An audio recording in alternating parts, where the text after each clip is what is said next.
Atomic turquoise. I've never seen that before. That's awesome. But now I'll take questions from you.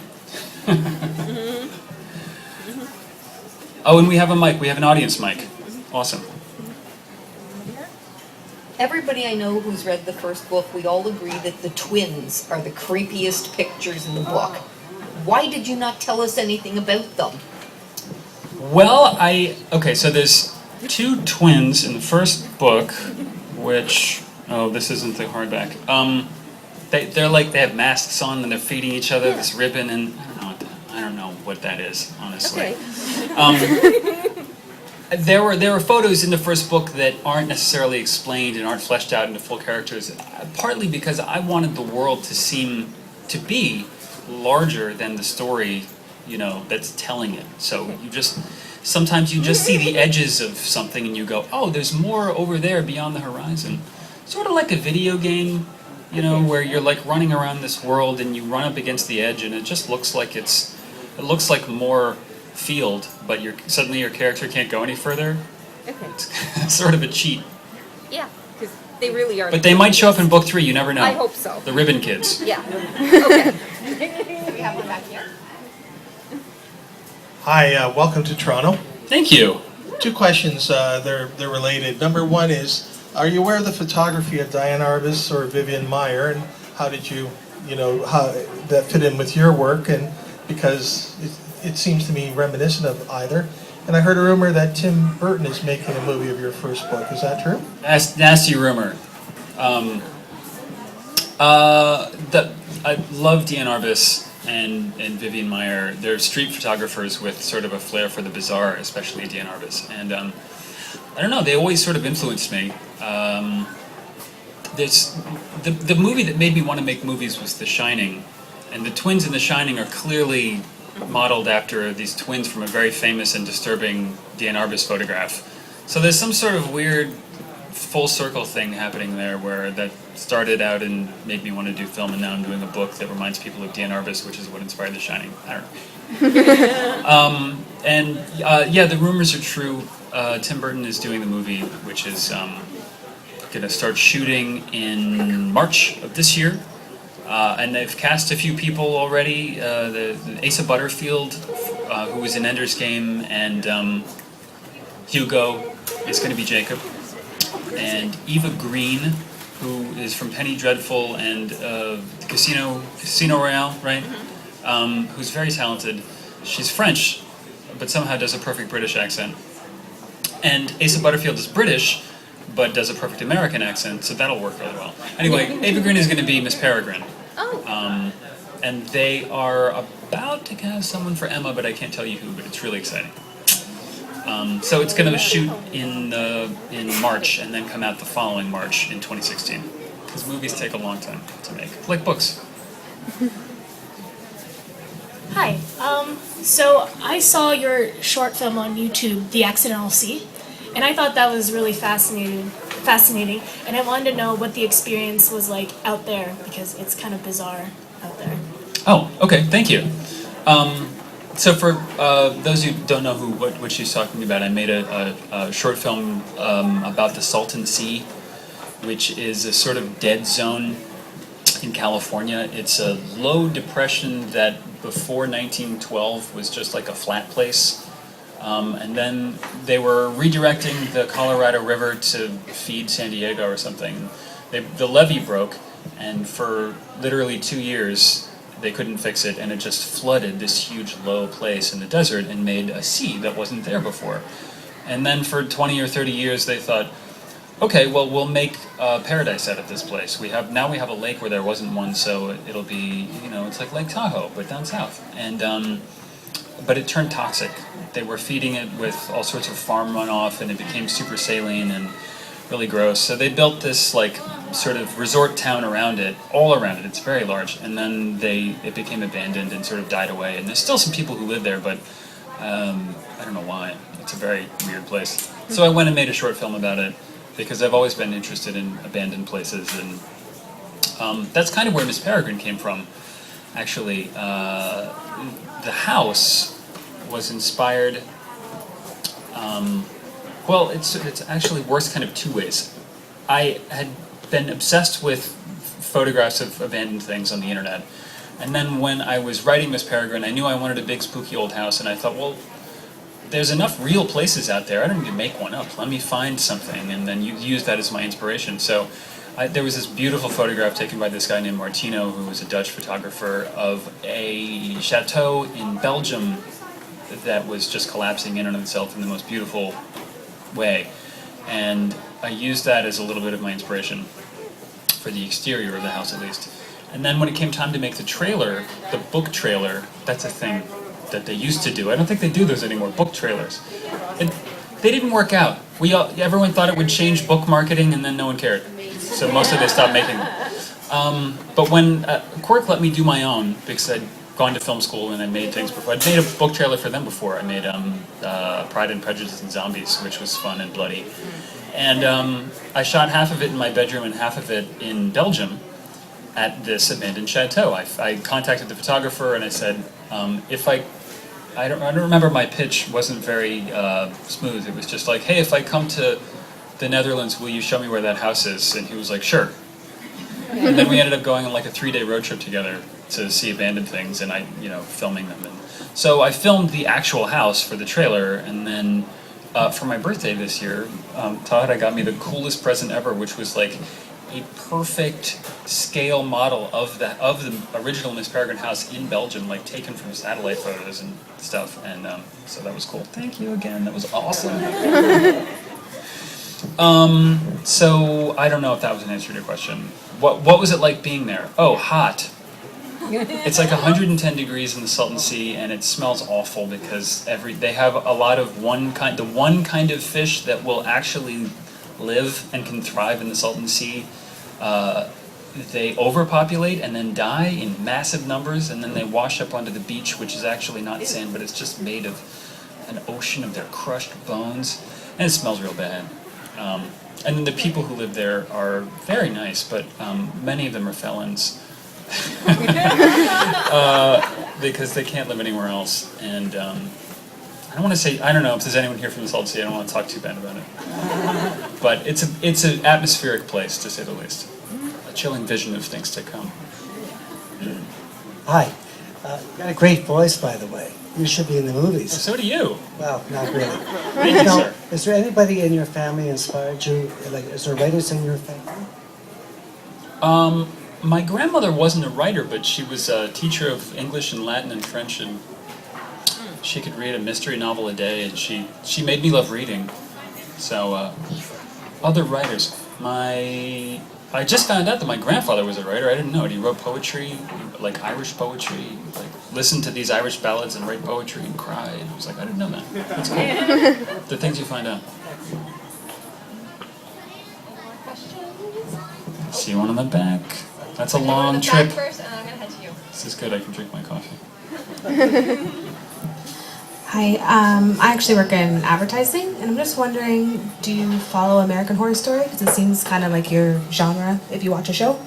I watched a couple episodes, and I didn't dig it too much. I liked the style of it, but I felt like it was just too sort of boneheadedly simple, like, gross thing, and I was like, I get it, but I wanted a little more, like, meat to the characters or something, Hey there. Hey, How you doing? you got a voice for the movies. Thank you. I've heard that quite a few times actually. I was actually in acting school at one point, but It shows. thank you. So my question is going to be kind of an abstract one, but I hope you can answer it. I the got same. terrible grades in math, but Okay. continue. Okay. So you talked about your work sort of being this interconnection of two sort of intersecting trees, like one sort of being images, one being written work. I'm sort of wondering. I was really flying off the handle there. Okay. I'm sorry about that. No, it's okay. So I'm wondering, is there a third tree, so to speak, that could emerge from this work? Have you ever thought of incorporating other sorts of media into the way you tell stories? Or do you think that you are sort of solidified within those two at the present? I thought about that, like, well, what am I going to do next? Maybe I should make crayon drawings or something, but I don't know. I mean, I feel like having never written a novel before, when it came time to do one, I was a little intimidated because I'd never done it before. And in the beginning, the photos were really sort of a crutch. like a way in. Like, okay, the photos are my friend, and they'll help me tell the story. And I know how to like wrap a story around this solid thing, and it was less intimidating than the blank page. So at least in the very beginning of the writing process, it was kind of like my way in. But I don't need that anymore. I feel very confident now in just how to go about telling a story. So I mean, I still have lots to learn, but I can do it on my own. And I've thought about, I love filmmaking and movies and stuff, and I've thought about how maybe there's a way to incorporate like an audio-visual multimedia thing into my books, but I don't know how to do it without it being really gimmicky, and I think I should probably keep those things separate. So we just have a question right here. Hi, I really like your books, and well, yeah, I'm here for that reason, but You could be here to harass me. I'm here for the other reason, but I really like how you develop your characters, and I know on your site you said that your third book will come out somewhere in 2015. I just wanted a closer date, Late 2015? Okay. I'm not done yet, so... Oh, okay. I'm always disappointed when I finish a book, when I finally turn it in and it's completely done and I give it to my publisher that it can't be out the next day. I'm like, it's done! Hurry up! But it takes them forever, so...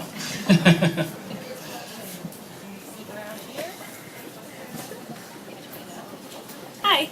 So I was wondering if you thought that book reviewers, like online book reviewers or booktubers, have influenced your book sales, or just the people that have come in contact with it. I definitely, yeah. I actually think that the online book reviewers were, especially in the beginning, like really crucial to getting the word out, because Quirk, my little publisher, Quirk Books, we don't have like a big publisher, marketing budget to just, plaster something all over the New York Times, or, pay for really huge stands of books all over Barnes & Noble or something. So, yeah, in the beginning especially, like word of mouth with the right people and booktubers and book reviewers and book bloggers, like super helpful. And even now, I think it's helpful in like getting people who get it to still get the word out, and because a lot of books when they come out, they're big at first, and then they kind of have the shelf life of milk. 2 or 3 weeks later, it's like people are on to the next thing. So it takes a lot of sustained enthusiasm to get people to keep reading it, and I think that comes from people who really love books, and people who really love books on the internet are often book bloggers. Okay, so how did you come up with the Hologast? The Hologast are the invisible to everyone except Jacob monsters in the books, and they were kind of like my worst. They were the worst thing I could think of at the time. I always felt like the scariest monsters were sort of humanesque in form, like a corrupted version of ourselves. I never really thought like the giant iguana was very scary, or the nuclear irradiated ants were very scary or anything like that, or Sharknado was not very scary. Zombies have been done to death, but I think it's because they're scary, and they're scary because they look like us, but they're corrupted and dead, and So there's something about that I wanted to channel with them, and then I was like, and how about some tentacles coming out of its mouth? That'd be scary. And I also think it's frightening that only Jacob can see them, so he is saddled with the responsibility to do something about it. Normally when you see a monster, you just run away forever, but eventually he's got to fight them and do something about it because he's the only one who can. So he has to face the fear. Okay, so I have a two-parter question. My first question is, what sort of ability would you like to have? And then my second part question is, how did you and Tahara meet? I'll have to have her come up and talk about that. The first one's easy. I wish I could take pictures with my eyes, because I'm always trying to get the picture I see in my head in the camera, and it never looks right. So if I could just blink and take the picture exactly as I imagine it, that'd be great. And we met. Do you want just? No. Just for this one question. Come on. We love you. I love you so much. The people, they want you. So Todd and I were both writers in LA. Say hi. Hi. We were both writers in LA, and we both knew a very nice lady named Cami Garcia, who wrote the Beautiful Creatures books. And I don't know where to stop to. Okay, you tell part of it. You tell part of it. This is not my show. Okay. Yes, Cami Garcia, who wrote the Beautiful Creatures novels with Margaret Stoll, another good friend of ours, is the kind of person who knows very definitively what she wants, and that includes friends. And she's like, you will be my friend, and you will be my friend, and then she just sort of collects them. And and it's very common for writers to get together and have like writing days, because writing is such a solitary experience. And so Cami would often say like, okay, you're coming to my house and working with me, and you're coming to my house and working with me. And then we would just form little writing groups and become friends. And we did that a number of times, and we all became really close. And then one day Ransom and I started hanging out without Cami, and she was like, what the hell? And then we got married. Thank you. That was adorable. Okay, guys, one more question. We'll take one more. I've seen so many hands up here tonight. Today. Let's see. One more. Way in the back. I'm coming for you.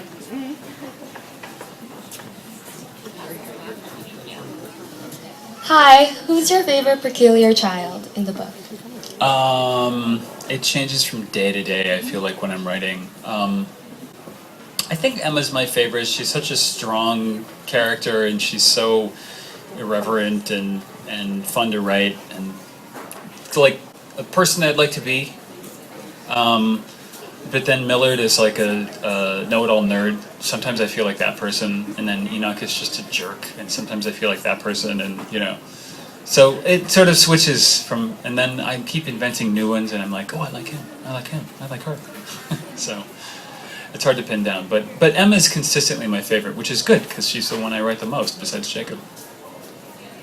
That's awesome. So we'll leave it on that note. We could give a huge applause and a thank you. Thanks, everybody.